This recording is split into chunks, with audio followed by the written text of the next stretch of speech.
Et Dieu sait lire dans ton cœur ton véritable problème, ton véritable souci. Il sait que ces derniers temps, tu ne dors pas. Il sait voir que toute la maison dort sauf toi. Et il sait pourquoi toi tu ne dors pas. Il sait que ces derniers temps tu n'as pas d'appétit. Et il sait pourquoi tu ne manges pas. Et il sait quand tu joues au fort que tu es faible. Il sait cela. Il te voit. Jésus a pu voir cette femme dans cette foule qui est en train de crier. Il a pu la voir. Et il ne te voit pas seulement. Il a aussi compassion de toi. La compassion, c'est quoi? C'est un amour qui te pousse à agir. C'est un amour en action. Chaque fois dans la Bible où on a parlé de la compassion, il y a eu un miracle. Lorsque Dieu a compassion de toi, il n'est pas là pour dire c'est mangayo, non, il est là pour régler le problème. J'aimerais te dire que Dieu a compassion de toi et bientôt tu vas vivre sa puissance.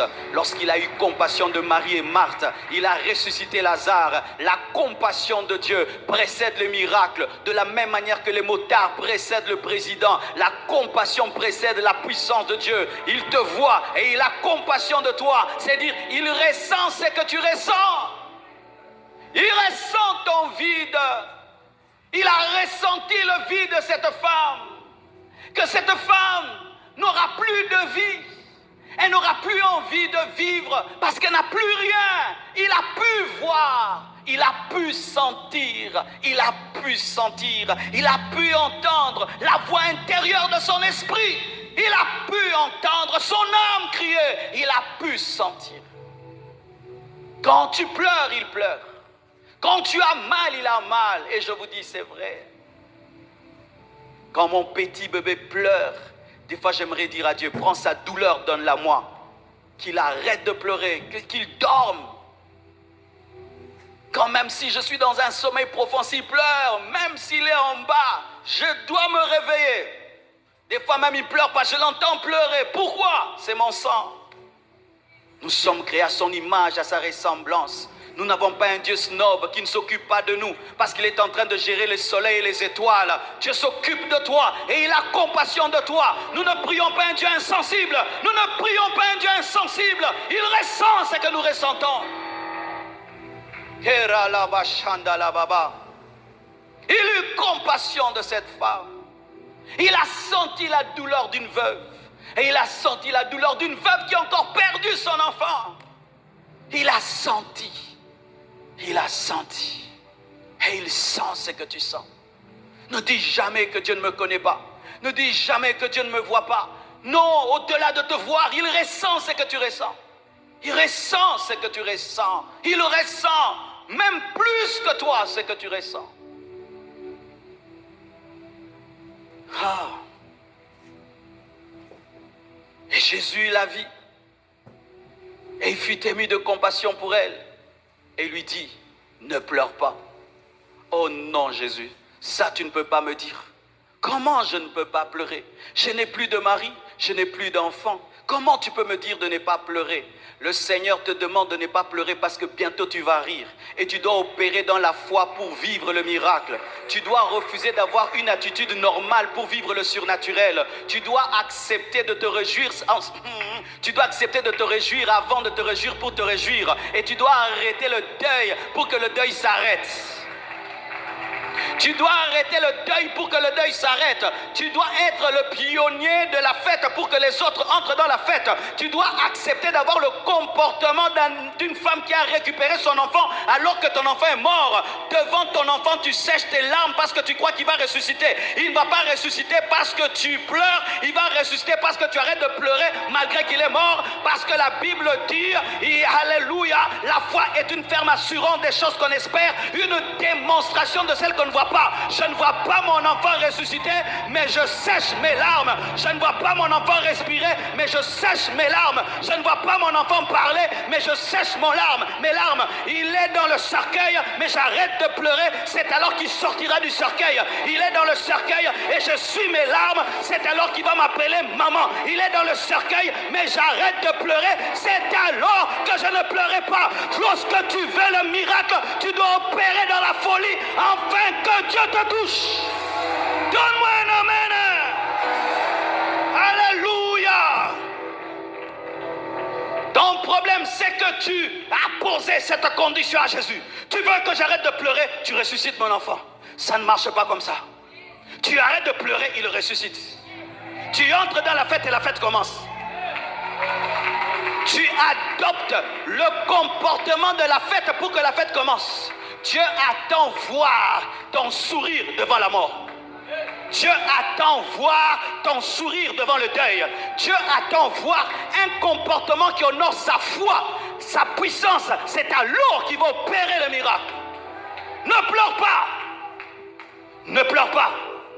Ne pleure pas. Arrête de pleurer. Arrêtez de pleurer. Le miracle n'aura pas lieu. Tu dois arrêter de pleurer pour ne plus pleurer. Dis à une personne, arrête de pleurer. Dis à une autre, arrête de pleurer.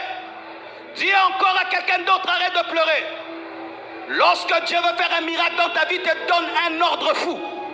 Lorsque Dieu veut agir dans ta vie, il te demande de faire ce qu'un homme naturel ne peut faire, parce que Dieu n'opère pas dans le rationnel, mais dans l'irrationnel. Arrête de pleurer. Arrête de pleurer. Même si l'enfant est dans le cercueil, arrête de pleurer.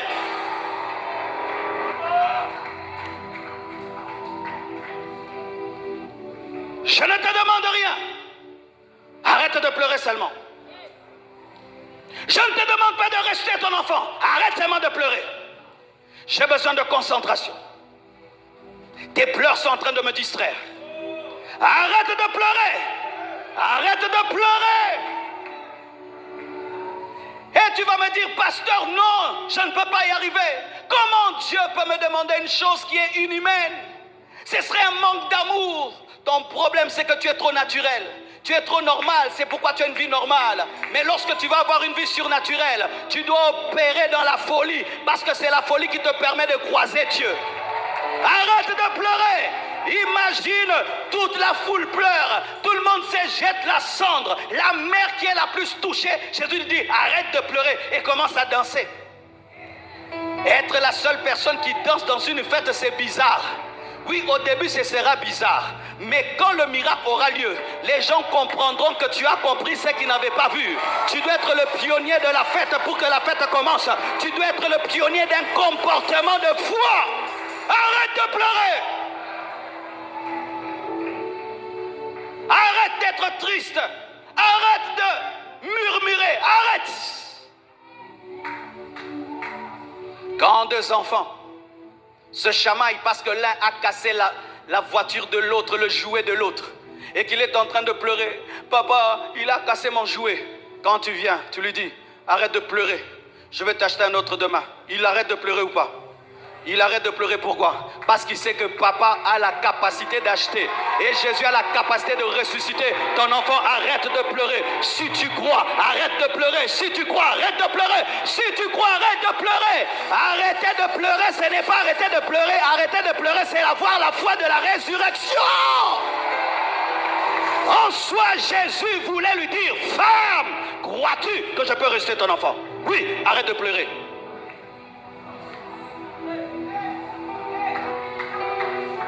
La tristesse est un signe d'incrédulité. Les murmures sont des signes d'incrédulité. Le manque de joie et de paix est un signe d'incrédulité. Lorsqu'un homme a la foi en Dieu, il est heureux. Pourquoi? Parce que le problème est déjà résolu. Arrête de pleurer. Et la femme...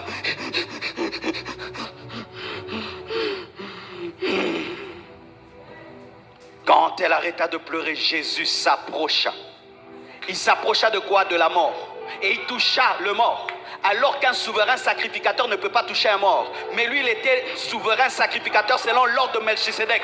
Il avait une dimension supérieure à Lévi. Lui pouvait s'approcher de la mort et toucher la mort. Jésus est supérieur à Aaron. J'aimerais te dire que Jésus est supérieur à Aaron. Il n'y aura qu'un seul souverain sacrificateur selon l'ordre de Melchisédek. Mais il y aura plusieurs selon l'ordre de Lévi. Mais Jésus est unique. Il s'approcha de l'enfant. Dieu n'a pas peur de ton problème. Les gens peuvent te fuir, t'abandonner. Lui ne t'abandonnera pas. Même si tu sens mauvais, il sera le parfum.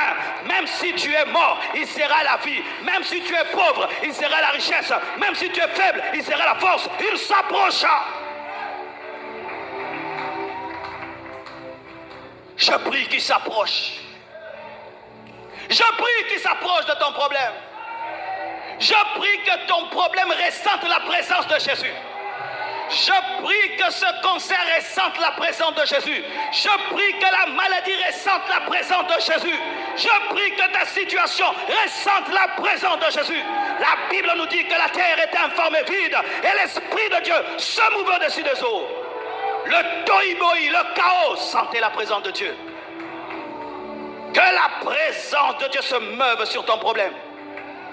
Que la présence de Dieu se meuve sur tes études qui sont chaotiques, sur tes finances, sur tes affaires, sur ton ministère, sur ton mariage. Que la présence de Dieu se meuve.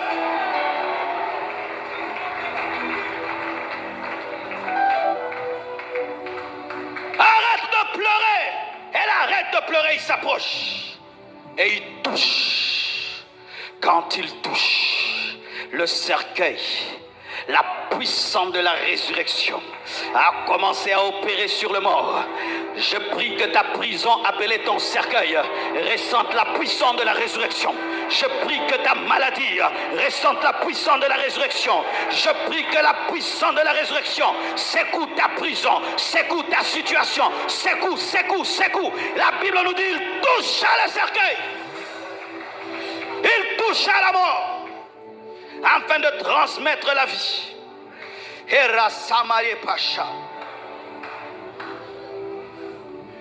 Que tout ce qui est mort dans ta vie soit en contact avec la puissance de la résurrection. Que tout ce qui est mort dans ta vie soit en contact avec la puissance de la résurrection. Pas demain, maintenant. Pas demain, maintenant. Pas demain, maintenant. Pas demain, maintenant. Pas demain, maintenant. Alléluia.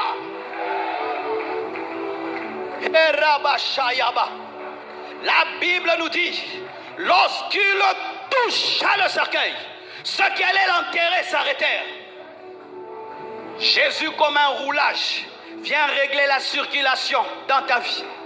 Il y a trop la mort qui entre et des malédictions. Il est venu, non, ça s'arrête là. Vous avez pris son mari, pas son enfant. Je brise au nom de Jésus le cycle des problèmes. Au nom de Jésus, je brise le cycle d'échec. Et je prie Dieu que le cycle des malheurs s'arrête. Au nom de Jésus, au nom de Jésus, au nom de Jésus, au nom de Jésus, au nom de Jésus. Il voulait leur dire, vous l'amenez où? Ils touchaient, ils s'arrêtèrent pour dire, pas lui, pas lui, pas lui, pas lui. Cette fois-ci, il ne va pas prendre ton enfant là. Ton enfant là va guérir au nom de Jésus. Toi qui es un enfant qui est dans le coma, que la puissance de Dieu entre dans l'hôpital maintenant. Au nom de Jésus-Christ, au nom de Jésus, sors du coma. Ils ont pris ta santé, ils veulent prendre tes finances. Non, ça s'arrête là. Ça s'arrête là. Le cortège de la mort doit être arrêté. Ça ne peut pas continuer comme ça. Il ne peut pas venir dans ta vie s'amuser et prendre comme ils veulent. Non, non, non. Ça s'arrête là. Ça s'arrête là. Ça s'arrête là. Je décrète par l'onction du Saint-Esprit que ça s'arrête là. Au nom de Jésus-Christ de Nazareth, ça s'arrête là.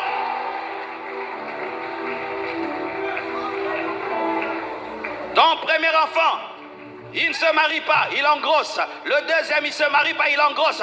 Tout le monde, ça s'arrête là. Ça s'arrête là. Vous mourrez tous à 50 ans, à 50 ans, de la même maladie. Ça s'arrête là. Ça s'arrête là.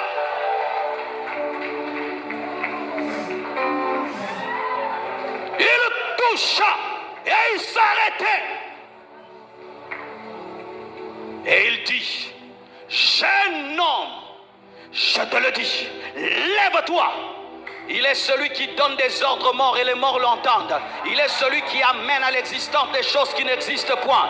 Il est celui qui dit un mot et la chose arrive. S'il a créé toutes choses par sa parole, il est capable de parler à l'oreille des morts et l'oreille entendra. Si le soleil l'entend, les oreilles vont l'entendre. Même si c'était mort, ils vont entendre, ils vont entendre, ils vont entendre. Jeune homme, lève-toi. Janine, lève-toi. Patrick, lève-toi. Marcelo, lève-toi. Jean, lève-toi. Jacques, lève-toi.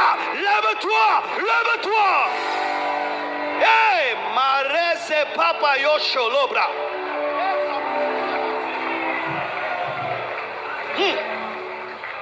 Vous avez entendu, Jésus a dit ressuscite. Il a dit ressuscite. Il a dit ressuscite. Pour lui, c'était un petit problème. Ce n'était même pas un problème de résurrection. C'était un problème de s'élever. Ce que tu appelles mort, Jésus appelle ça prendre une sieste. Ton problème sieste, toi tu appelles que c'est la mort. Pour Dieu c'est une sieste. Il dit lève-toi, jeune homme, je te dis la sieste est finie. Allez rentre, maman est en train de pleurer. Je commande à ce que tu appelles compliqué, que ce n'est pas compliqué. C'est une montagne pour toi, mais pour Dieu c'est une petite colline. Lève-toi, sors de ce que tu appelles mort. Ce n'est pas la mort. Lève-toi, lève-toi, lève-toi, lève-toi. Jeune homme, je te le dis. Pourquoi il a dit je te le dis? Pour dire que la puissance de l'ordre dépend de celui qui parle. C'est moi qui ai créé ton âme. C'est moi qui ai créé ton corps. C'est moi qui suis la vie et je suis la résurrection. Bientôt moi-même je mourrai, je vaincrai la mort. Et moi je te le dis. Je te le dis, jeune homme, lève-toi. Le jeune homme s'est levé. Et Jésus l'a rendu à maman. Jésus l'a rendu à maman. Jésus l'a rendu à maman. J'annonce la restitution.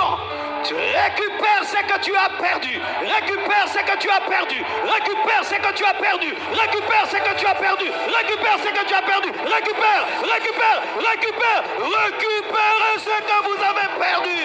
Et Rabashaya. Même si ça fait une année, récupère. Même si ça fait 2 ans, récupère. Même si ça fait 10 ans, récupère. Même si ça fait 20 ans, récupère. Même si ça fait 30 ans, récupère. Alléluia. Alléluia. Alléluia. Imaginez la joie de la maman. Imaginez la joie de cette maman. Dans sa tête, c'était fini. J'ai perdu cet enfant. Qu'est-ce que je veux dire à ses amis? Comment je vais vivre sans lui? Comment je vais offrir ses habits? Et l'enfant revient et dit, maman, maman, maman, maman.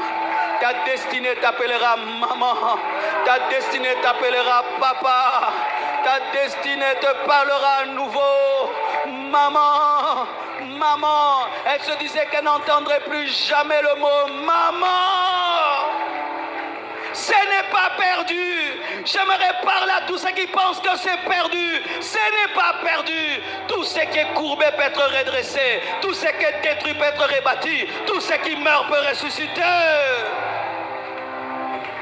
Maman, maman, maman. Elle pleurait. Elle pleurait de tristesse. Là, elle a pleuré de joie. Tu auras d'autres larmes dans ta vie. Tu auras des larmes de joie. Où tu regardes ta vie, tu te dis, ça ce n'est que Dieu. Ça ce n'est que Dieu. Je prie que Dieu te donne des larmes de joie. Des larmes de reconnaissance, des larmes de gratitude, des larmes d'adoration, des larmes de louange, que Dieu te donne des larmes de joie. Maman, maman, alléluia. Mais n'oubliez pas, on avait déjà creusé un trou. Qu'est-ce qu'ils vont faire de ce trou? Ils vont le rembler. Tous ceux qui ont attendu ton enterrement, eux-mêmes rempleront les trous. Hey! Les mêmes pioches qu'ils ont utilisées pour creuser, ils vont les utiliser pour remplir. La même sorcellerie, la même magie, les mêmes mauvaises choses, ils vont utiliser les mêmes pioches pour remplir. La Bible nous dit, ils viendront contre toi par un seul chemin, mais ils fuiront par cet chemin. Tout terme forgé contre toi sera nul et sans effet. Ils rempliront leur propre trou. Ils rempliront leur propre trou. Ils rempliront leur propre trou. Ils rempliront leur propre trou. Je déclare que tu ne tomberas pas dans le piège de tes ennemis. Tu ne tomberas pas dans le piège de tes ennemis. Alléluia. Qu'est-ce qu'ils vont faire du cercueil? Ils vont faire quoi du cercueil? Ils vont le vendre à quelqu'un d'autre. Et pas Nangate. Je déclare que ce cercueil n'est pas pour toi. Je déclare que ce cercueil n'est pas pour toi. Ils vont le vendre à quelqu'un d'autre. Pas à toi. Pas à toi. Pas à toi. Ils vendront ton cercueil à quelqu'un d'autre.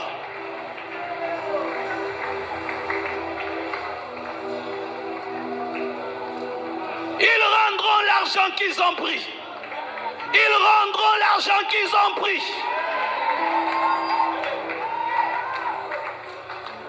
Il est le Dieu qui confond les plans de nos ennemis. Il est le Dieu qui confond les plans de nos ennemis. Alors qu'ils pensent à t'enterrer, Dieu prévoit une résurrection. Alors qu'ils pensent à un cercueil, Dieu prévoit un trône. Alors qu'ils pensent à un trou, Dieu voit le palais de Pharaon.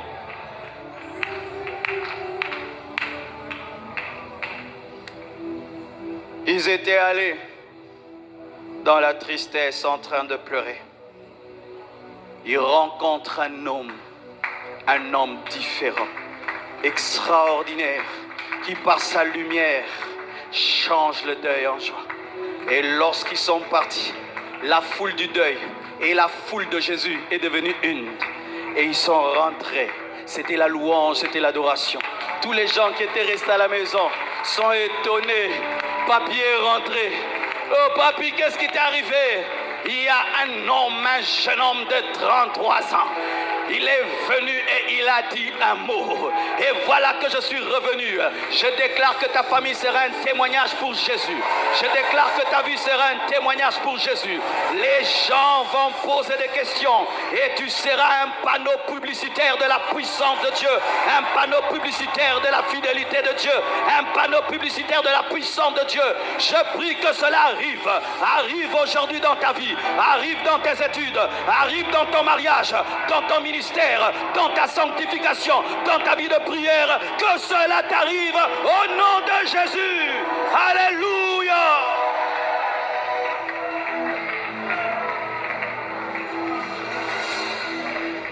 Oh, c'est pourquoi mon frère, lorsque la vie te donne des coups et te donne des coups, tombe à genoux et la rencontre le ressuscité. Et tu vivras la résurrection. Que Dieu vous bénisse abondamment. Alléluia.